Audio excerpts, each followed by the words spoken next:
राधे राधे, जय माता की भक्तों।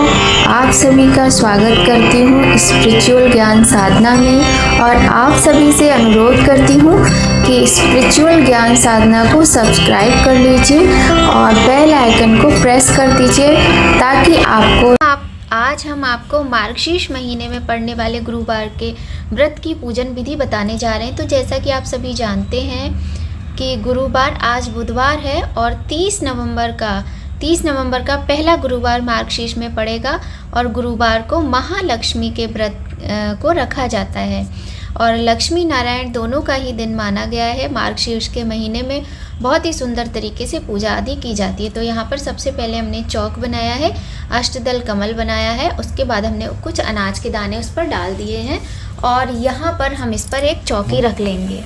इस तरीके से ये चौकी हमने इस पर रख ली है। तो देखिए, चौकी पर आप लाल, नारंगी, गुलाबी, पीला कोई भी कपड़ा बिछा सकते हो। हम यहाँ पर पीला कपड़ा बिछाने जा रहे हैं और बहुत ही सरल विधि के साथ आज हम आपको ये व्रत बताने वाले हैं और देर ना करते हुए हम अपनी वीडियो प्रारंभ करते हैं। जल्दी से आपको हम बताते हैं। तो देखिए, ये जो मार्गशीर्ष का जो ये महीना होता है और इसमें जो गुरुवार का जो व्रत होता है, इसमें जो रंगोली इत्यादि होती है ना, कलश, रंगोली, इन चीज़ों का विशेष महत्व होता है इस व्रत में।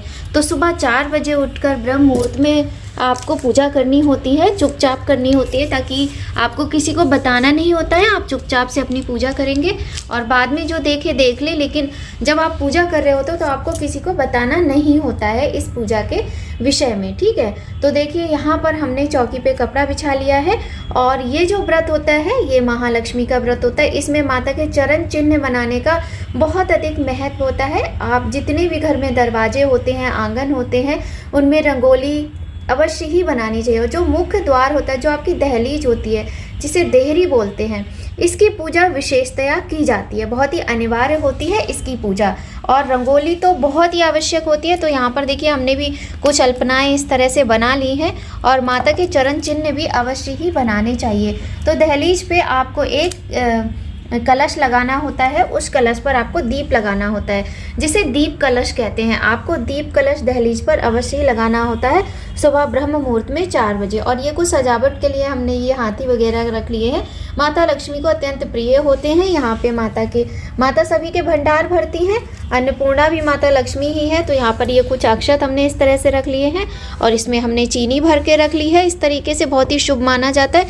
तो चलिए प्रारंभ करते हैं, पूजन कैसे किया जाता है। तो हमने चौक लगा लिया, चौक के ऊपर चौकी रखी है, आप पटरा भी रख सकते हैं। उसके बाद हमने इस पर पीला कपड़ा बिछा लिया है। अब प्रारंभ करते हैं पूजन।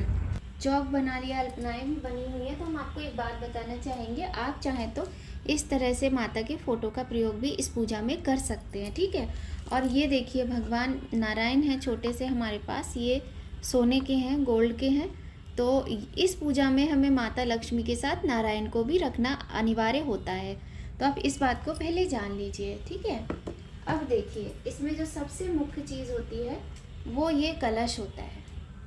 आप कोई भी धातु का कलश ले सकते हैं। हमने यहाँ पर ये फूल की धातु जो होती है उसका कलश लेके इस पर स्वास्तिक बना लिया है और इसमें हमने हल्दी, कमलगट्टा, सुपारी, इलायची, लौंग का जोड़ा और गंगा जल, एक कॉइन, ये सारी चीज़ें इस कलश में हमने डाल ली है। और यहाँ हमने आम के पत्तों का प्रयोग किया है कलश में। ये मुख्य पूजा यहाँ इसमें जो ये कलश होता है, नारियल होता है, इसको माता लक्ष्मी का स्वरूप मानकर ही की जाती है। तो आप इस बात का ध्यान रखिएगा। इस तरीके से हमने ये अपना कलश तैयार कर लिया है। और बहुत सारे लोग ऐसे भी करते हैं कि माता का जो फेस होता है ना, देवी माँ का, वो आता है मार्केट में, तो लोग उससे भी उसको भी नारियल में लगाकर माता की स्थापना करते हैं। तो आप इस तरह से भी अगर चाहें तो कर सकते हैं।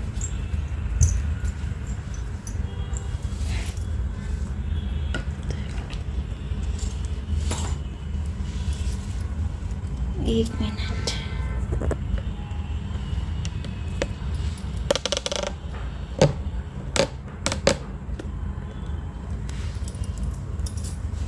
उसके बाद माता को इस तरह की एक चोटी बना के लगाई जाती है फूलों की।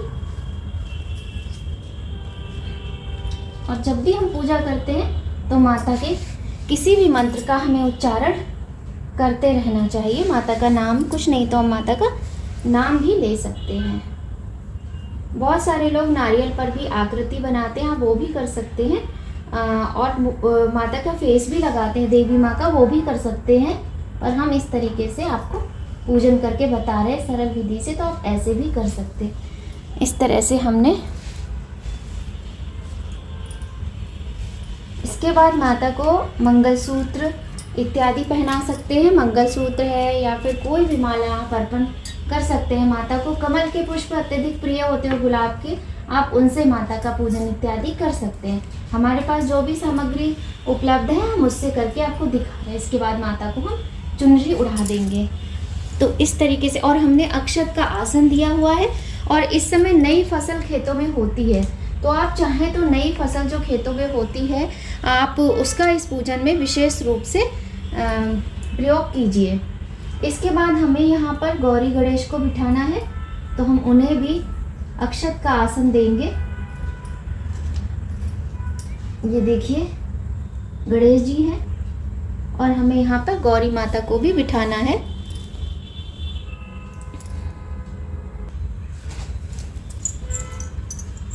तो ये हमने सुपारी से गौरी माता बना लिया, आप हल्दी से भी बना सकते हैं। ये यहाँ पर गौरी गणेश की स्थापना कर दी है। हर पूजा में देखिए गौरी गणेश का होना अत्यधिक आवश्यक होता है, ये आप सभी लोग भली भांति जानते होंगे। तो सबसे पहले अब हमें क्या करना है, अब हम दीप प्रज्वलित करेंगे। और यहाँ देखिए हमने इस तरह से दीप लिया है। आप अखंड ज्योत भी लगा सकते हैं, क्योंकि ब्रह्म मुहूर्त में इस पूजा का प्रारंभ होता है, तो आप तब से अखंड दीप भी लगा सकते हैं। और ब्रह्म मुहूर्त से लेकर प्रदोष काल तक इस पूजा का विशेष महत्व रहता है। तो ये 4 दीप हमने, आप 5, 7, 11, 21, 51, 101, 108 जितने चाहें उतने दीप प्रज्वलित कर सकते हैं। माता का स्वागत करना होता है हमें, और माता को इस तरह से अत्यधिक पसंद होता है पूजा पाठ इत्यादि करना। जो भी करता है माँ सभी के भंडार भरती हैं, सभी के दुख और कष्ट दूर करती हैं। तो आप देख सकते हैं। और देखिए बुधवार को ही आपको बाल धोने हैं, जो भी करना है आप बुधवार को ही सारी तैयारी करके रख लीजिए, अच्छे से साफ सफाई कर लीजिए, क्योंकि हमारे इधर नॉर्थ में बृहस्पतिवार को बहुत अधिक इस तरह के काम किए नहीं जाते हैं। तो आपको एक दिन पहले से ही साफ सफाई इत्यादि करके रख लेनी है। और आपके पास कमल के फूल हैं, गुलाब के फूल हैं, जो भी फूल हैं आप माता को चढ़ा सकते हैं। तो इस तरह से हमने दिए प्रज्वलित कर लिए हैं। अब इसके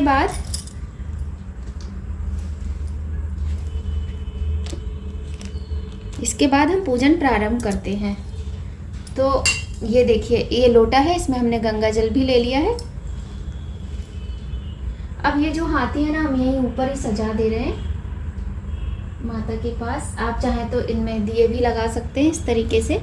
पूजा देखिए सजावट तो हर पूजा में बहुत अच्छी लगती है और माता को अत्यधिक प्रिय भी होती है। तो आप जिस तरह से चाहें उस तरह से कर सकते हैं।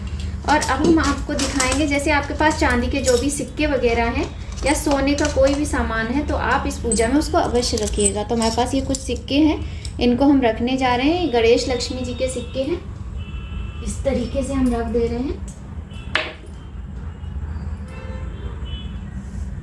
सब कुछ तो इन्हीं का है, तो इन्हीं को अर्पण है। जय महालक्ष्मी माँ या फिर महालक्ष्मी माता का कोई भी मंत्र हम कर सकते हैं। और यहाँ पर देखिए हमने श्रीयंत्र भी स्थापित कर लिए हैं। ये श्रीयंत्र कोल्हापुर महालक्ष्मी मंदिर से पतिदेव जी लाए थे, तो वो भी स्थापित कर लिए। इसके बाद हम पूजन प्रारंभ करते हैं। तो देखिए जल है, इसमें गंगा जल मिला लिया है हमने। तो देखिए पहले गणेश जी का पूजन करेंगे, उन्हें जल चढ़ाएंगे, फिर गौरी माता को जल चढ़ाएंगे, फिर महालक्ष्मी माता को जल चढ़ाएंगे। और श्रीयंत्र को बिल्कुल भी भूलना नहीं है। और जो भी चांदी की सिक्के हैं उनके भी और दियों का सभी का हम पूजन करेंगे इस तरीके से। आप चाहें तो पुष्प से भी जल ले सकते हैं। इसके बाद देखिए ये हल्दी है, हम हल्दी लगाएंगे।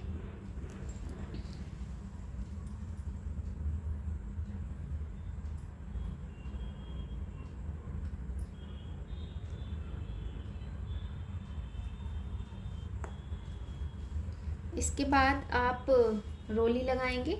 ये रोली को मैंने ऐसे दिए में घोल लिया था, तो हम रोली लगाएंगे माता के, गणेश जी के पहले, फिर गौरी माता के, फिर महालक्ष्मी माता के। इस तरीके से जो सिक्के हैं उनका पूजन करेंगे।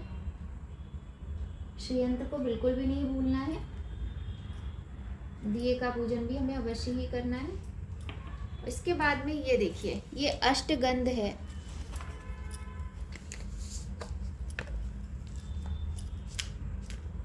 ये अष्टगंध है और फिर हम अष्टगंध से पूजन करेंगे। गणेश जी को लगाएंगे, गौरी माता को लगाएंगे, महालक्ष्मी माता को लगाएंगे और सिक्के हैं ये। और श्रीयंत्र को बिल्कुल भी नहीं भूलना है हमें। और दीप का पूजन भी हम करेंगे। अब बारी आती है सिंदूर की। तो हमने इसमें ये ऑरेंज वाला सिंदूर इस्तेमाल किया है और ये हमारा पूजा का ही सिंदूर है। चांदी की डिब्बी है जो अभी ही इस तरह के कलर की हो जाती है। आप कितनी भी साफ़ करो 8 दिन में गंदी हो ही जाती है। और आप चाहें तो लाल सिंदूर का प्रयोग भी कर सकते हैं। तो माता की ये सारी प्रिय चीज़ें हैं और ये हमें पहले गणेश जी से ही प्रारंभ करना है। गौरी माँ, श्रीयंत्र जी, उसके बाद महालक्ष्मी माँ और जो हमारे सिक्के हैं और जो दीप, इस तरह से। और यहीं पर हम इस सिंदूर को रख देंगे माता के समक्ष। इसके बाद हम माता को अक्षत चढ़ाएंगे इस तरह से। गणेश जी को, सबको अक्षत चढ़ाएंगे इस तरह से। और इस तरीके से हम पूजन अपना कंटिन्यू करेंगे। उसके बाद हम माता को पान, सुपारी इत्यादि सभी चीज़ों का भोग लगाएंगे। अभी हम आपको दिखाते हैं।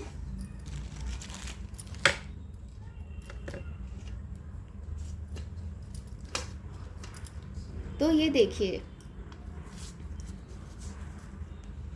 यहाँ पर कुछ फल हैं। ये माता को अनार और शरीफा भी प्रिय होता है। आप चाहें तो, अगर आपके पास है, नहीं है तो आप लाकर भोग लगा सकते हैं। बताशे हैं और जो पान है, ये पान में लौंग, सुपारी, कमलगट्टा, इलायची सारी चीज़ें हैं।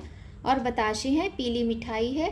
इस तरीके से हमें माता को इस तरह से भोग लगाना है, गणेश जी, गौरी माता और महालक्ष्मी माता को। ठीक है। उसके बाद ये जो भोग है ये हम एक तरफ इस तरह से रख देंगे माता को टच करा के।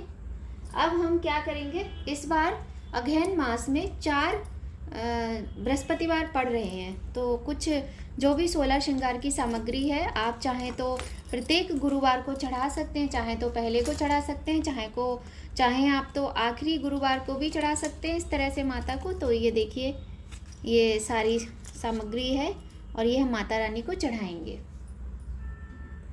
गौरी माता को, महालक्ष्मी माँ को। इस तरह से स्पर्श करा के हम इसे भी यहाँ रख देंगे। तो ये हमारा इस तरह से हो गया पूजन। अब हम आपको एक बहुत ही इम्पोर्टेंट बात बताना चाहते हैं कि इस पूजा में शंख का विशेष महत्व होता है। शंख में जल भर के रखना बहुत ही अनिवार्य होता है और भगवान विष्णु का पूजन भी बहुत ही आवश्यक होता है। तो ये देखिए, ये छोटे से हमारे पास नारायण हैं और इनको भी हम यहाँ विराजित करेंगे माता लक्ष्मी के समक्ष।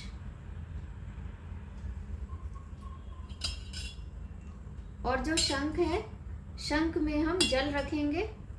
इस शंख का जल है वो हमें मुक्ति दिलाता है पापों से। और इस महीने में, ये जो महीना जैसे कार्तिक का महत्व होता है और जैसे कि सावन का महत्व होता है, वैसे इस महीने का बहुत अधिक महत्व बताया गया है शास्त्रों में, हमारे पुराणों में। तो हमें इन सारी बातों का बहुत अधिक ध्यान भी रखना है। रंगोली अवश्य ही बनाइएगा। वैसे तो जो चावल होते हैं उनको पीस कर रंगोली बनाने का बहुत अधिक रिवाज है इस व्रत में। आप चाहें तो गेरू से भी बना सकते हैं। मैंने यहाँ पे गेरू से बनाई है, खड़िया से बनाई है। और चावल की रंगोली बहुत ही शुभ मानी जाती है। और जो भी आपके पास पुष्प हो, आप माता को पुष्प अवश्य ही चढ़ाइए। तो यहाँ पर देखिए, शंख हम इस तरह से रख देंगे और शंख का पूजन भी कर लेंगे। तो जो नारायण हमने रखे हैं और जो शंख रखा है, इनका पूजन भी हमें करना है। इनको भी हल्दी, कुमकुम सभी कुछ हम चढ़ाएंगे, इनका पूजन भी हम करेंगे। अष्टगंध भी चढ़ाएंगे। इस महीने में कहा जाता है, ये शंख का जो जल होता है, इसको पूरे घर में छिड़कने से नकारात्मकता खत्म होती है। हमारे ग्रह के जो भी दोष होते हैं हमारी कुंडली के, सारे दोष दूर होते हैं। ठीक है, इस तरह से हमने कर लिया ये पूजन। जो भी भोग लगाना है भोग लगाएंगे। और आपके घर में यदि फसल होती है तो नए चावल हों आपके पास, चावल की बालियां हों, जो भी वस्तुएं उपलब्ध हो उनको भी आप माता के पूजन में प्रयोग में अवश्य लाइएगा। बहुत अधिक महत्व होता है। नए धान का प्रयोग पूजा में करने से माता रानी अत्यधिक प्रसन्न होकर अपने भक्तों को वरदान देती हैं और सभी भक्तों के दुखों को, कष्टों को दूर करती हैं। ये पूजा अगहन मास के प्रत्येक बृहस्पतिवार को की जाती है। आप चाहे तो व्रत रख सकते हैं, चाहे तो पूजा कर सकते हैं। वैसे तो ये जो सामान्यतः ये जो पूजा है ये साउथ में बहुत अधिक प्रचलित है, किंतु अब हमारे नॉर्थ में भी लोग बहुत सुंदर तरीके से करने लगे हैं। तो फिर हम धूप दिखा देंगे इस तरह से। इस तरह से हमने भगवान को धूप दिखा दी।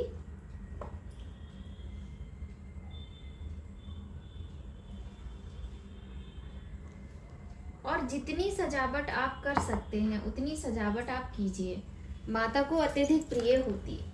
उसके बाद आप जो भी इस तरह से जब पूजन हो जाता है ना, तो आप देखिए माता के आगे आप भोग लगाइए, अक्षत हैं, सारी चीज़ें। आप जो धान का लावा जो दीपावली पे हम पूजा करते हैं उसका इस्तेमाल भी आप कर सकते हैं। जिस तरह से भी आप करना चाहें माता का पूजन कर सकते हैं। इस तरीके से पूजा करके भोग लगा के धूप दीप अर्पण करके माता रानी को और पंचमेवा का भोग लगा सकते हैं। जो भी आपको सामग्री, आप सोना चांदी कुछ भी माता को अर्पित कर सकते हैं। बहुत ही सुंदर स्वरूप है माता रानी का, दर्शन कीजिए आप भी। कल बृहस्पतिवार है, बहुत सुंदर तरीके से यदि आप करते हैं तो माता का व्रत और पूजन कीजिए। और सभी कुछ इनका है माता का। माता अपने सभी भक्तों के कष्ट दूर करें, सभी के घरों की दरिद्रता दूर करें, ऐसी माता से हम कामना करते हैं। तो इस तरीके से देखिए हमने आपको बताया, बहुत ही सरल विधि बताई है पूजा की। और ये ब्रह्म मुहूर्त में पूजा की जाती है। दहलीज पूजन किया जाता है सबसे पहले। दहलीज पूजन के बाद पूरे घर में जितने भी हमारी दहलीज होती है उन पर अल्पनाएं बनानी चाहिए, आंगन में रंगोली सजानी चाहिए। और इस तरह से माता की चौकी लगाकर कलश रूपी लक्ष्मी माँ का स्वरूप बनाकर इनका पूजन अर्चन किया जाता है। आप चाहे तो व्रत रख सकते हैं, आप चाहे तो बिना व्रत के भी कर सकते हैं। यदि आप व्रत रखते हैं तो शाम को आपको क्या करना है, आपको सूर्यास्त के बाद व्रत का पारण किया जाता है। तो आपको भोजन में आप सेंधा नमक का प्रयोग कर सकते हैं, जीरा काली मिर्च का प्रयोग कर सकते हैं। और हरी सब्जी का भोग माता को अवश्य ही लगाइएगा। शाकंभरी माता, इस महीने में शाकंभरी माता को साग का भोग अत्यधिक प्रिय होता है। माता के सारे स्वरूप एक ही माँ के हैं, तो माता को हरे साग का भोग अवश्य ही लगाइएगा, माता अत्यधिक प्रसन्न होती हैं। इलायची और पान का भोग अवश्य लगाइएगा। मिष्ठान का, दूध से बनी कोई भी मिठाई का भोग लगा सकते हैं। कुछ नहीं है तो आप चीनी और बताशे गुड़ का भोग भी लगा सकते हैं। इसके बाद आपको जो भी पाठ करना है आप पाठ कर लीजिए। कनकधारा स्तोत्र, श्री सूक्तम या फिर अर्गला स्तोत्र या फिर जो भी माता लक्ष्मी का स्तोत्र आपको पाठ करना है उनके नाम का जाप करना है। आप रुद्राक्ष की माला, स्फटिक की माला, कमलगट्टे की माला से जाप कर सकते हैं। उसके बाद माता की आपको आरती करनी है। आरती के लिए एक दिया अलग से प्रज्वलित कर दीजिए। और ये जो दिए हमने प्रज्वलित किए हैं आप इनकी जगह 7, 11, 21, 51, 108 कितने भी दिए प्रज्वलित कर सकते हैं। और बस इस तरीके से हम करते हैं माता की पूजा और माता का लेते हैं आशीर्वाद। माँ सभी की मनोकामनाएं पूर्ण करें, सभी के दुखों को दूर करें और बहुत सुंदर तरीके से आप तो फिर अंत में आपको करनी होती है आरती। देखिए हर पूजा के अंत में हमें आरती बहुत ही आवश्यक करनी चाहिए और बहुत ही सुंदर तरीके से माता का पूजन करना होता है। माता बड़ी ही प्रसन्न होती है और अपने भक्तों के सभी कष्टों को दूर करती हैं। तो हमने कुछ इस तरह से आपको पूजा करके बताई। अगर आपको हमारी वीडियो पसंद है, बहुत ही सरल शब्दों में बहुत ही सिंपल तरीके से हमने आपको ये पूजा बताई है। अगर आपको थोड़ी भी हमारी ये पूजा पसंद आए, थोड़ी भी हमारी वीडियो आपके लिए हेल्पफुल हो तो वीडियो को लाइक अवश्य ही कीजिएगा। ऐसे ही बहुत अच्छी जानकारी के साथ मिलते हैं आपसे एक नेक्स्ट वीडियो में। इस वीडियो का यहीं पर एंड करते हैं। तो देखिए आपको यदि किसी भी प्रकार की कोई जानकारी चाहिए हो तो आप हमें कमेंट में बता सकते हैं। और इस तरीके से आज की पूजा यहाँ पर संपन्न होती है। आपको वीडियो पसंद आए तो लाइक अवश्य कीजिएगा। माता लक्ष्मी की कृपा अपने सभी भक्तों पर सदा ही बनी रहे, इसी कामना के साथ इस वीडियो का यहीं पर एंड करते हैं। बोलिए महालक्ष्मी माता की जय।